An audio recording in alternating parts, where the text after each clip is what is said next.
मन के हारे हार है, मन के जीते जीत। मत हो निराश यूं, तू उठ ओ मेरे मन के मीत। द्वारका प्रसाद माहेश्वरी की ये कविता की कुछ पंक्तियां हैं और आपने आई एम श्योर कि रिसेंटली सुनी होंगी इन द मूवी छावा में जिस तरह से विनीत कुमार ने इन लाइनों को कहा है, एज कवि कलश, that was brilliant. Although I have not watched the movie, but वो क्लिप जरूर देखी है मैंने। So but it is very important line. इन्हीं लाइनों पे कबीरदास जी ने भी कहा है, वो कहा है कि मन के हारे हार है, मन के जीते जीत। कहे कबीर हरि पाइये, मन ही की प्रतीत। मतलब कि देखिए कितना संबंध है दोनों में। वो ये कि मन से ही हम अगर हार जाएं तो हार है, अगर मन से हम जीत मान लें तो किसी भी स्थिति में हम जीते ही हुए हैं। कैसे भी स्थिति हो, कैसे भी परिस्थिति हो, हम जीते हुए हैं, राइट। और मन को ही हमने अगर समझ लिया तो कबीरदास जी कह रहे हैं कि कहे कबीरा हरि पाइये, मन ही की प्रतीत। मतलब मन को हमने समझ लिया, मन को कंट्रोल करना, मन को किस तरह से किस दिशा में हम यूज कर सकते हैं, तो ईश्वर को पाना भी इतना मुश्किल नहीं होगा। ईश्वर को हम आसानी से पा सकते हैं, ईश्वर को हम समझ सकते हैं। अब बात ईश्वर की आई है तो आई जस्ट वांट टू से कि ईश्वर को पाना मतलब क्या। ईश्वर को पाना मतलब ये नहीं कि हमें कहीं पे ईश्वर हमें मिलेंगे और हम उनसे बात करेंगे, बात तो ऐसा तो नहीं है। तो ईश्वर पर, लेकिन ईश्वर तो है, क्योंकि ईश्वर है तभी सब कुछ है। इनफैक्ट मैं आज ही कुछ सोच रहा था, वो ये कि how amazing it is that कितना अद्भुत है ये कि अगर आप कभी सोचिए इस तरह से कि आपको कितने साल हो गए जीते जी, आपकी अपनी उम्र को देखिए और उसके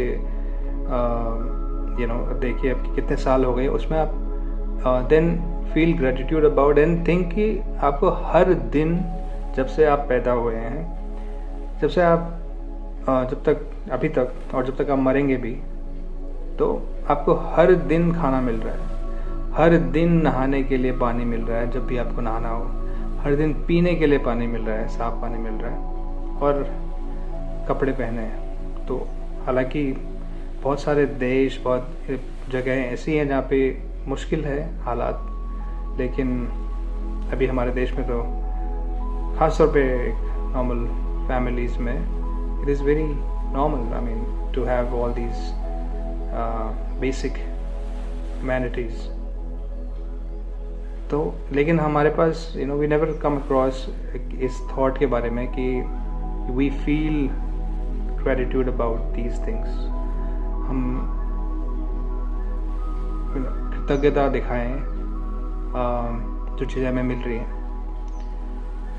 हम ऐसा नहीं करते हैं, अक्सर नहीं करते हैं। और कई बार लेकिन सोच के देखिए कि how grateful we should be for the universe, for the world, for God, and that is God, because God is the one who is providing everything. God is the one who has planned everything for everyone.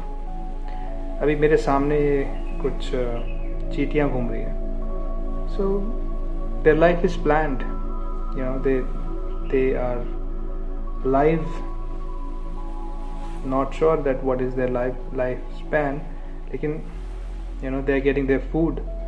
And I was noticing that कि यहाँ पे if I anytime you throw something out, automatically गिर जाता है कुछ, या even if you kill a mosquito, जैसे ही नीचे जाता है वो चींटियाँ आके उसको ले जाती हैं, उसकी बॉडी को। So how amazing is that? Everything is planned. और इसी से मुझे एक श्लोक है गीता में मैंने पढ़ा था, वो बहुत मुझे अच्छा लगा, मतलब बहुत इट वॉज वेरी रेलिवेंट, बहुत ऑब्वियसली रेलिवेंट तो सब कुछ है, बट वो बहुत बहुत बहुत इम्पॉर्टेंट है मेरे लिए। और उसको मैंने जब पढ़ा तो that really had an impact on me, which was that, not sure if I can remember, वो था कि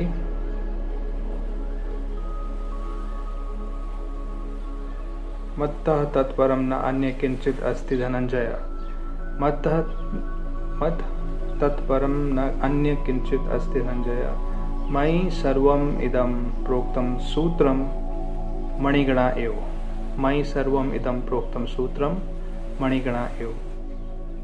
मतलब कि वो कृष्ण अर्जुन से बोल रहे हैं कि जो भी ये तुम देख रहे हो पूरी दुनिया में, जो ये एक सूत्र की तरह, ये माला, जिस तरह से माला एक धागे से बंधी होती है और वो सुंदर दिखती है, तो उसी तरह से जिस तरह ये देखते हो कि everything is connected.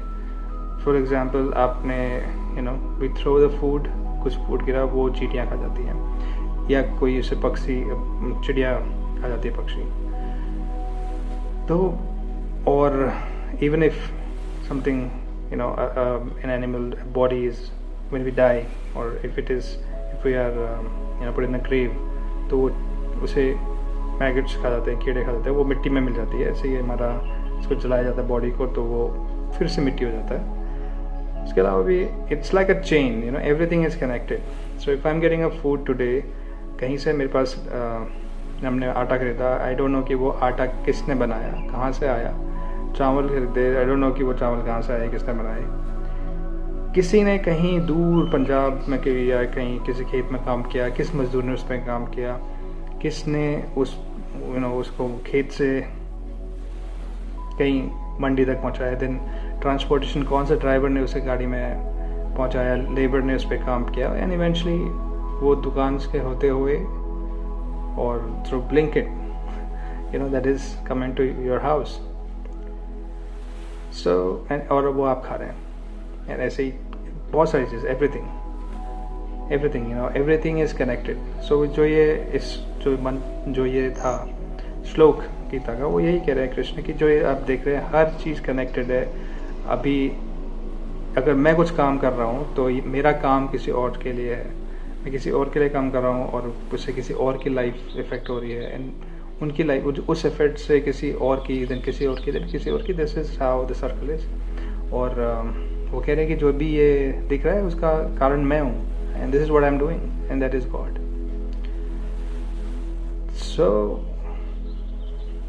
So again coming to the point जहाँ से हमने स्टार्ट किया था कि मन के हारे हार है, मन के जीते जीत।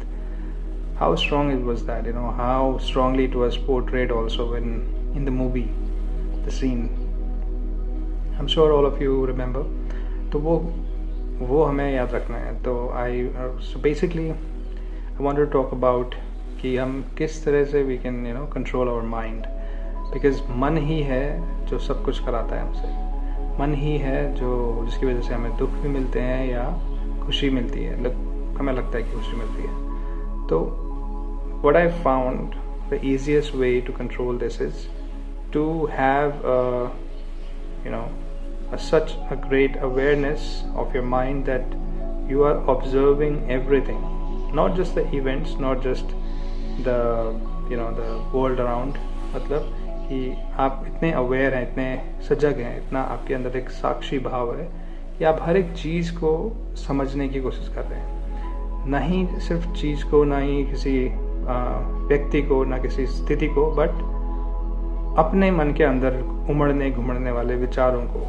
क्योंकि मन हर वक्त भटकते रहता है। तो उसका साफ सीधा सा इतना इलाज है कि आप अपने मन के इतने साक्षी हो जाओ। Try it when I been trying it, it is difficult.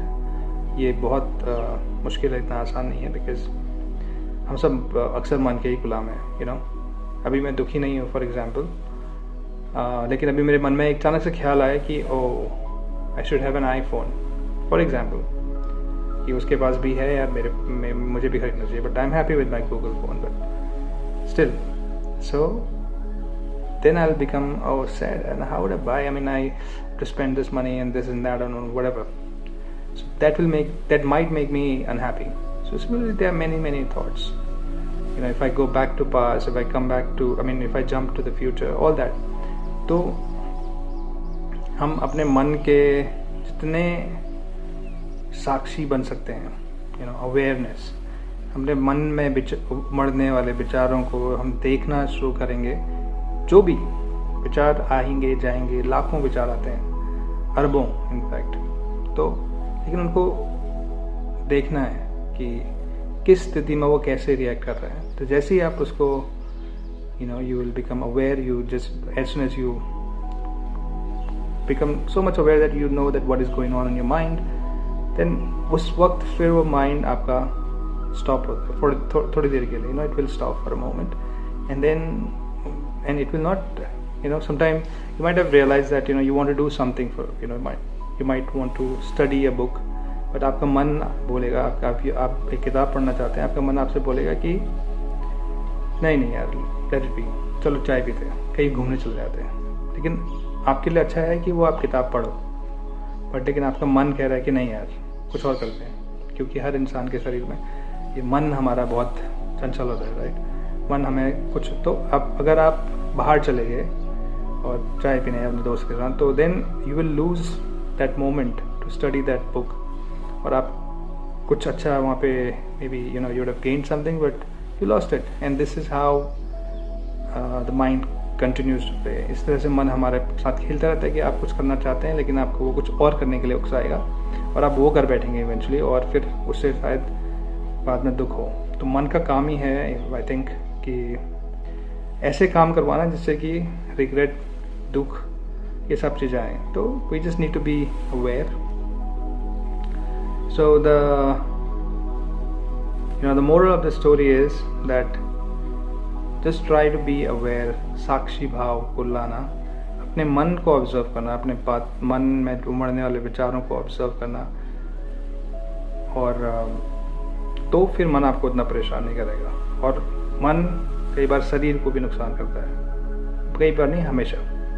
तो जैसे ही आपका मन आपके कंट्रोल में है, जैसे ही आप यू बिकम अवेयर, जैसे ही आपने अपना साक्षी भाव activate किया, then it will not be able to hamper your body also.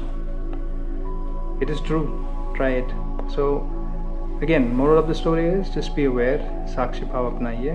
Become aware. Try it. It's difficult, but try to be aware all the time.